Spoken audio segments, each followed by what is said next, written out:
Good morning. Economics में आज जो है हमारा जो elasticity of demand chapter number 4 हम कर रहे थे, उसको आगे फर्दर डिस्कस करेंगे कि कौन कौन से मेथड्स होते हैं जो आपके इलास्टिसिटी को मेजरमेंट करने में यूजफुल होते हैं। Okay, just for a revise our session, हमने क्या किया था अभी तक वो हम रिवाइज करते हैं। हमने क्या था, इलास्टिसिटी ऑफ डिमांड होता क्या है और उसकी डिग्री कौन कौन सी थी। We have discussed 5 degrees, highly elastic और इन्फिनिटी वाला किया था, यूनिटरी इलास्टिक किया था, हाईली इलास्टिक किया था। ओके, हमने ये सारी डिस्कस की थी अभी तक। आज जो है हम method of measurement of elasticity पे चलेंगे कि कौन कौन से मेथड्स हैं जिनके थ्रू हम जो है इलास्टिसिटी ऑफ डिमांड को मेजर करते हैं या उसको कैलकुलेट करते हैं। सबसे पहला जो मेथड होता है वो होता है परसेंटेज और प्रोपोर्शनेट मेथड।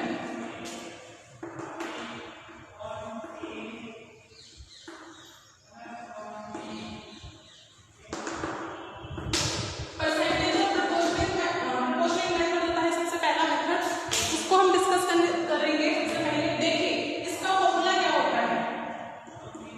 माइनस आपको पता है हम हमेशा लगाते हैं इलास्टिसिटी ऑफ डिमांड में, क्योंकि हम ये चेक करते हैं कि डिमांड कितनी चेंज हुई है प्राइस में इंक्रीज और डिक्रीज होने से। इलास्टिसिटी में यही करते हैं। तो होता क्या है,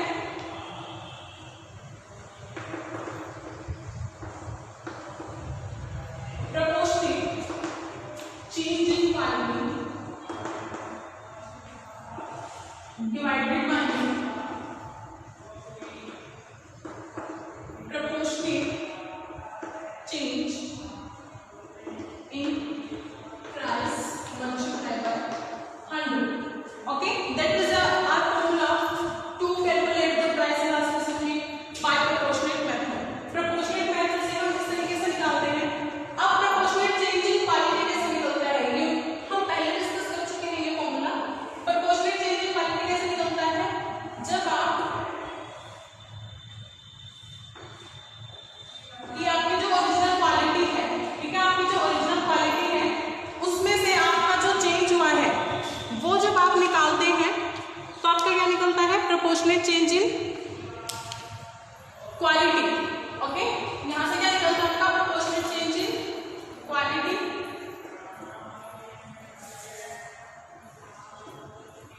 और प्रोपोर्शनेट चेंज इन प्राइस कैसे निकलता है, इस तरीके से आपका ये निकलता है। अब अगर हम इसको फर्दर कैलकुलेट करते हैं तो क्या होता है, ये इसको हम ट्रिंगल क्यू से डिनोट करते हैं और इसको हम ट्रिंगल टी से डिनोट करते हैं। और आगे ये कैसे कैलकुलेट होगा,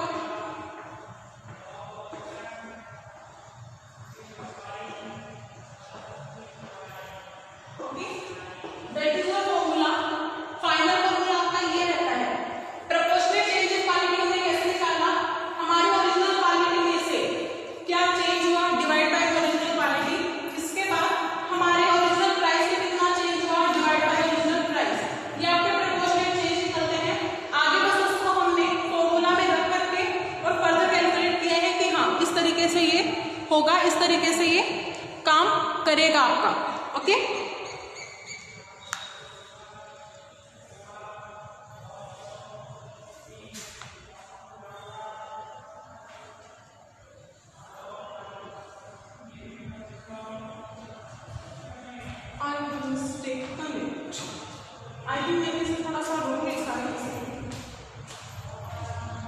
नहीं एग्जैक्टली ठीक है ये।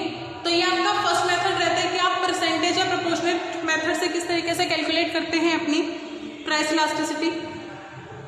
देखिए एक एग्जांपल के थ्रू हम इसे डिस्कस करते हैं, एक एग्जांपल लेकर के क्लियर करते हैं इसको। देखिए एक एग्जांपल के थ्रू हम इसे डिस्कस करते हैं कि किस तरीके से ये होगा।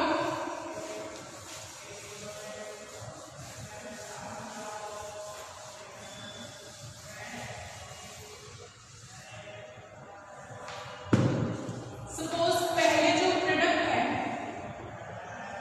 प्रोडक्ट एक्स, उसकी प्राइस पहले 100 रुपीज थी, तो क्वांटिटी डिमांड हुई आपकी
निकाला है अभी कि क्या क्या होगा, ठीक है। सिर्फ अभी तक वो वैल्यूज पुट की है, अब आगे कुछ नहीं करना, सिर्फ इसको सोल्व करना है। 750 माइनस 250 कितना होगा, 500 डिवाइडेड बाय 250, और ये कितना होगा 50 डिवाइडेड बाय 100। फर्दर इसको सॉल्व करेंगे तो क्या रहेगा, 500 divided by 250 multiply 100 upon 50, 10,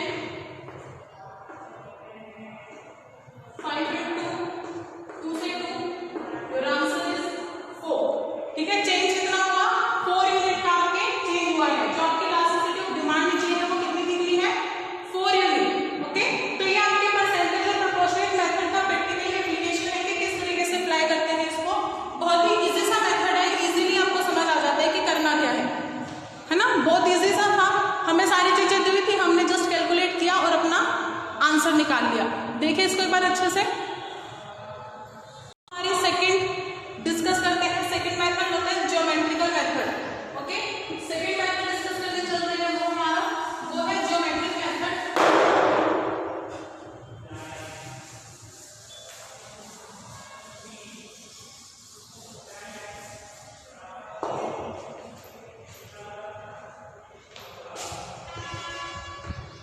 geometric method, देखिए इस मेथड में क्या होता है, क्या होता है इकोनॉमिस्ट, या ये मेथड क्या करता है, आपका डिमांड कर्व के थ्रू रिप्रेजेंट करता है कि क्या रहेगा आपका elasticity of demand, okay.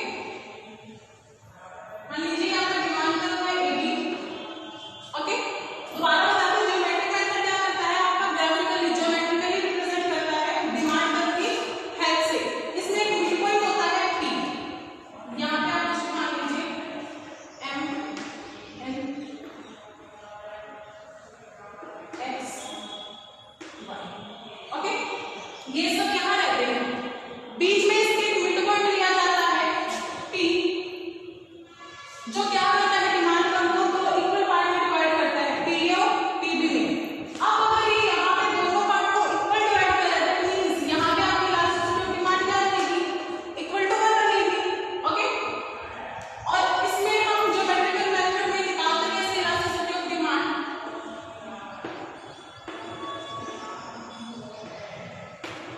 Lower part upon upper part, okay.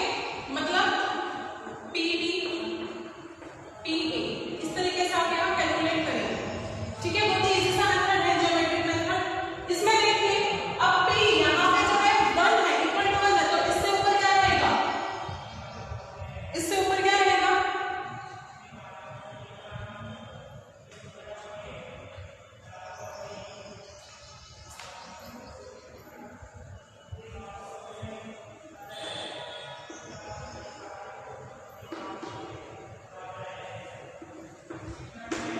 देखिए, ठीक है। PA और PB सिर्फ दो वेरिएशन में चलते हैं, M और N, ओके।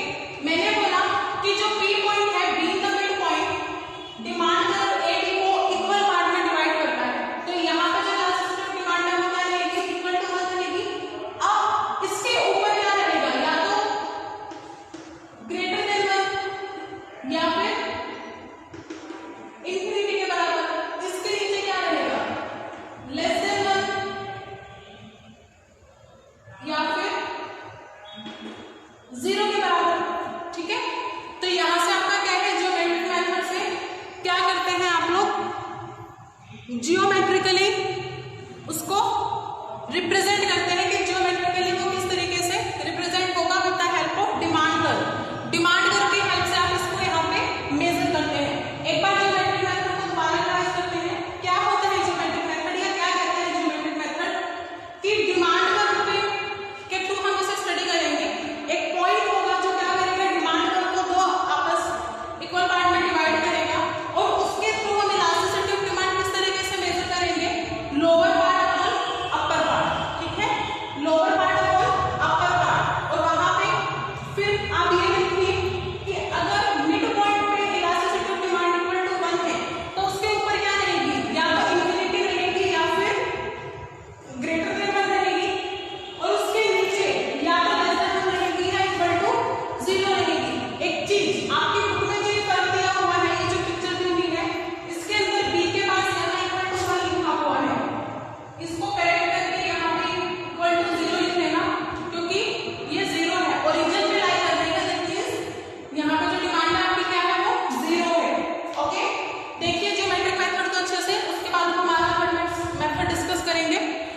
एक्सपेंडिचर मेथड, कि टोटल एक्सपेंडिचर मेथड क्या कहता है।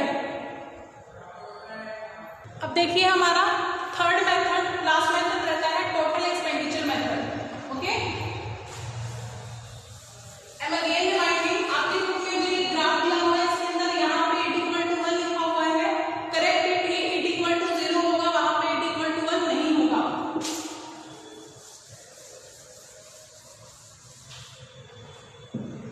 थर्ड मेथड है हमारा टोटल एक्सपेंडिचर मेथड। देखिए टोटल एक्सपेंडिचर मेथड में क्या होता है, आपके जो न्यू प्राइस है और न्यू एक्सपेंडिचर है, ठीक है, उनको कैलकुलेट किया जाता है किसके कॉन्टेक्स्ट में, ओरिजिनल प्राइस और ओरिजिनल एक्सपेंस के कॉन्टेक्स्ट में, ठीक है, उनको इससे कंपेयर किया जाता है। जितना भी आपका न्यू प्राइस है उसको आप ओरिजिनल प्राइस से कंपेयर करेंगे, जो आपका न्यू एक्सपेंडिचर है उसको आपका जो टोटल एक्सपेंडिचर है ओरिजिनल उससे कंपेयर करके इलास्टिसिटी ऑफ डिमांड यहाँ पे मेजर करते हैं। ये सबसे इजीएस्ट मेथड रहता है टोटल एक्सपेंडिचर, क्योंकि आपको डायरेक्टली न्यू को ओरिजिनल से कंपेयर करना है। ओके, यहाँ पे हमारे तीनों मेथड फिनिश हो रहे हैं कि हमने कौन कौन से 3 मेथड किए हैं। अब हम करने जा रहे हैं आगे कि मार्शल ने जो है इलास्टिसिटी ऑफ डिमांड को कितने टाइप में डिवाइड किया है। डन। देखिए मार्शल ने जो है 3 टाइप की इलास्टिसिटी ऑफ डिमांड बताई है कि इलास्टिसिटी ऑफ डिमांड जो है वो 3 टाइप की होती है अकॉर्डिंग टू मार्शल कर रहे हैं हम। मार्शल के अकॉर्डिंग 3 बताई है उन्होंने।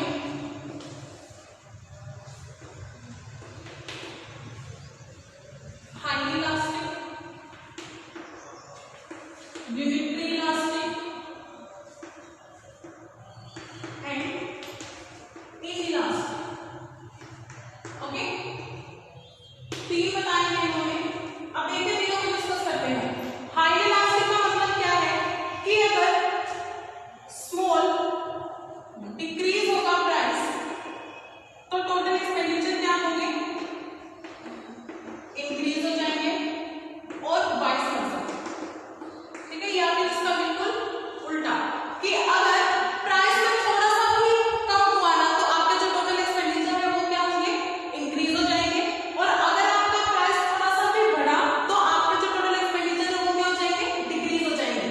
जैसे मान लीजिए एक प्रोडक्ट है, पहले उसका प्राइस 90 था और क्वांटिटी उसकी मांगी जाती थी 400, तो इस केस में एक्सपेंडिचर कितना हुआ, 36,000। अब प्राइस डिक्रीज हो गया, 80 हो गया, और आपकी जो क्वांटिटी डिमांडेड है वो क्या हो गई, इंक्रीज हो गई, तो यहां से क्या है, आपका टोटल एक्सपेंडिचर भी इंक्रीज हो गया। ओके, तो हाईली इलास्टिक क्या कहता है कि अगर स्मॉल डिक्रीज हुआ प्राइस में तो टोटल एक्सपेंडिचर है वो इंक्रीज हो जाएंगे, और अगर प्राइस में इंक्रीज हुआ तो टोटल एक्सपेंडिचर आपके डिक्रीज हो जाएंगे, कम हो जाएंगे, ठीक है। अब आते हैं यूनिटरी इलास्टिक पे कि यूनिटरी इलास्टिक क्या कहता है। इसमें क्या है, हमेशा बन रहेगी, मतलब कुछ भी चेंज हो प्राइस में क्वांटिटी पे उसका कोई भी फर्क नहीं पड़ेगा। जैसे मान लीजिए एग्जांपल अगर हम लें, मान लीजिए वाटर बॉटल है, वो 10 रुपीज की आती थी पहले और डिमांड थी हमारी 400 की, तो 4000 हो गया। ओके, अब उसका प्राइस जो है थोड़ा सा कम हो गया, 8 हो गया, और क्वांटिटी क्या है आपकी, इंक्रीज हो गई, 500 हो गई। अभी भी क्या है, टोटल एक्सपेंडिचर आपका सेम है। तो यूनिटरी इलास्टिक में क्या होता है, आपका जो टोटल एक्सपेंडिचर है वो हर केस में सेम रहता है, हर केस में वो क्या रहेगा, आपका सेम ही रहेगा। ओके, एक तो हमने किया है हाईली इलास्टिक, एक किया है यूनिटरी इलास्टिक, और अब करने जा रहे हैं इनइलास्टिक। इनइलास्टिक और इलास्टिक में आपको कुछ ना कुछ डिफरेंस नजर आ रहा होगा कि इनमें कुछ ना कुछ डिफरेंस जरूर रहेगा। तो देखिए इसमें क्या डिफरेंस रहता है हाईली इलास्टिक और इनइलास्टिक में। यहाँ पे क्या हुआ था, अगर प्राइस कम हुआ तो एक्सपेंडिचर इंक्रीज हुए, बट यहाँ क्या होगा, small decrease in price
affecting elasticity of demand कि कौन कौन से ऐसे फैक्टर हैं जो इलास्टिसिटी ऑफ डिमांड को अफेक्ट करते हैं, वो हम यहाँ डिस्कस करते हैं कि कौन कौन से होते हैं। फर्स्ट देखिए nature of commodity.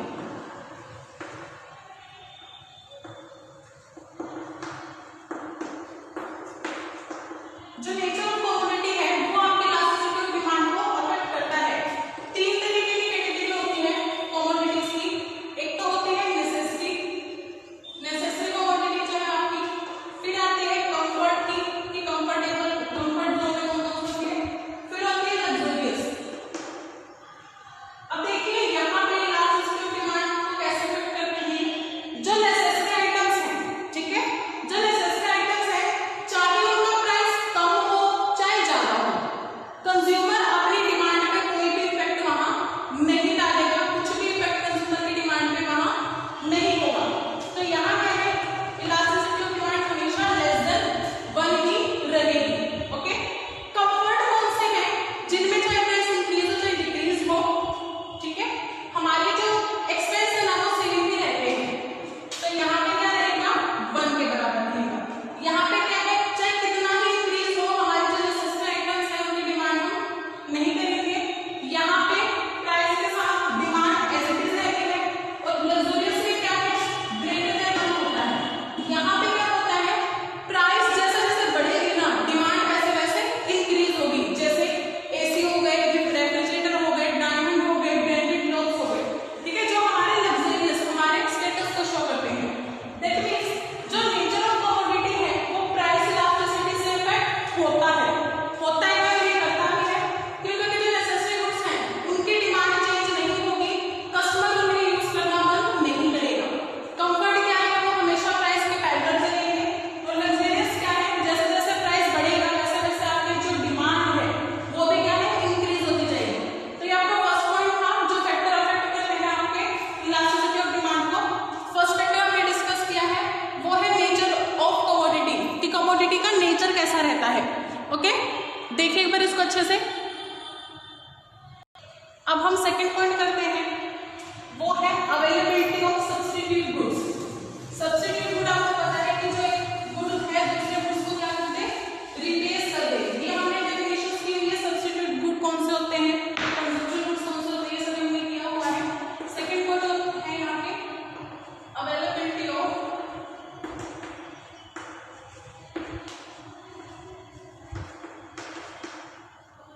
Substitute goods. देखिए इसमें क्या रहता है, अवेलेबिलिटी ऑफ सब्स्टिट्यूट गुड्स में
सकते हैं कि और कौन कौन से रहते हैं। देखिए नेक्स्ट कौन सा है,